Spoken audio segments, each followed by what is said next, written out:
Hi, this is Christian at Dreyer Motorsports, and today we're going to be looking at the 2014 Yamaha FJR 1300 ES. In the first part of the video, we'll be talking about some of the specs and features of this motorcycle, so let's dive right in. Starting off, the motorcycle is powered by a 1300cc dual overhead cam inline 4. The engine's estimated to get 36 miles per gallon, and the power is sent to the rear wheel using a 5-speed transmission that uses a shaft drive. To stop the motorcycle, it uses 320mm discs in the front and a 282mm single disc in the rear.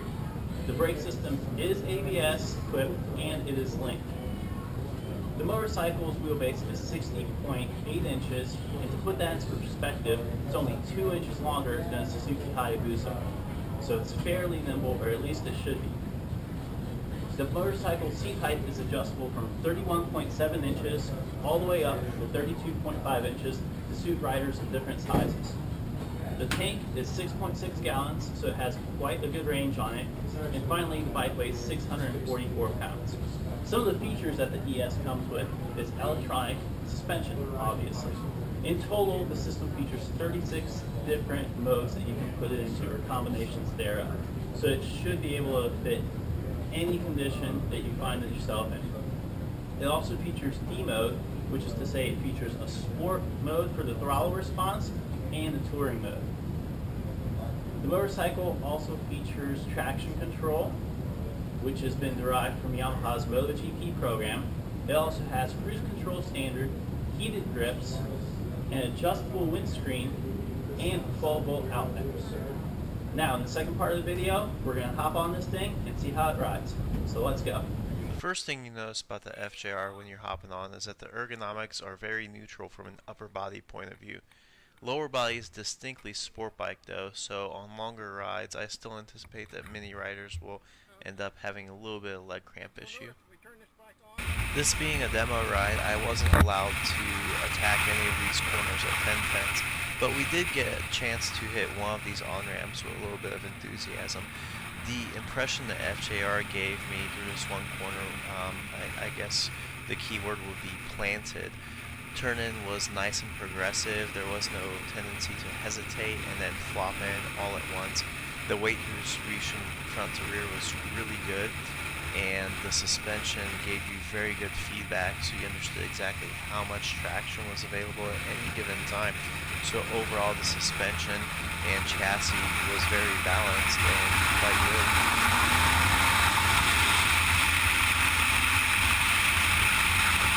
As we got to the highway, I was able to play with the adjustable windscreen a little bit. Now, I'm 6'1", so for me it only cut down the buffeting by about 50%. But nonetheless, it's a nice feature to have, especially given the fact that you can change it on the fly. Lane change maneuvers are a piece of cake on the FJR.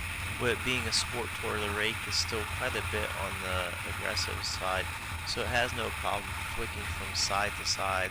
I don't anticipate anyone having any problems taking evasive action on the highway. I also did get a chance to play with the drive mode selector a little bit on the bike. And I guess the best way to describe the difference between sport and standard settings is that on standard, the motorcycle feels like it's running in molasses. The throttle response is really muted and the engine builds revs a lot slower.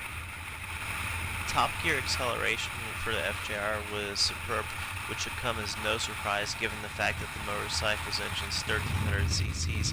My only real complaint on the highway was that the motorcycle is lacking a 6th gear. It would be really nice to have that to keep the revs super low when you're cruising.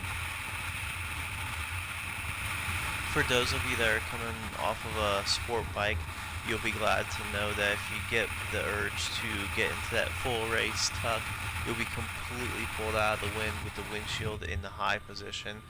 And even in the low position here in a second, when I lower the windscreen, it still will actually completely push the wind up and over your back.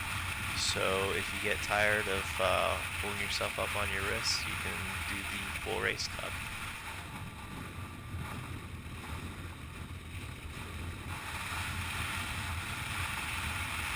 Low speed acceleration is amazing.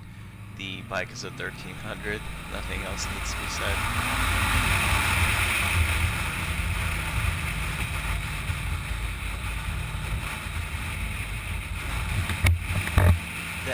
FJR has good brakes, although they felt a little bit strange with the link system. Coming off of a sport bike background, it felt odd to have 6 of the 8 pistons engage when I used the front brake lever, and the additional 2 in the front and 2 in the rear engage only when the rear is activated. On the way back to the shop as we were wrapping up the demo ride, I got the chance to test out the feature that gives the FJR ES its namesake. And, you know, I was actually not thinking that it would make that much of a difference. I thought it was more of a marketing gimmick than anything else. But I was pleasantly surprised to find out that the electronic suspension adjustability made the ride go from completely unbearable on the cratered out roads of Washington Street to, you know, it still wasn't the most pleasant ride, but it was tolerable for sure. So it was definitely worth the money in that case. I was pleasantly surprised.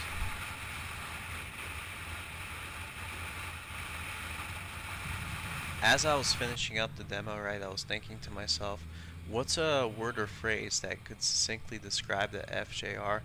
And, you know, when it comes down to it, I think total package is the best way to describe it as far as on-road motorcycle goes. I mean, everything about this bike just works in harmony, from the suspension, whether you're sport riding or you're trying to navigate massive chuck holes.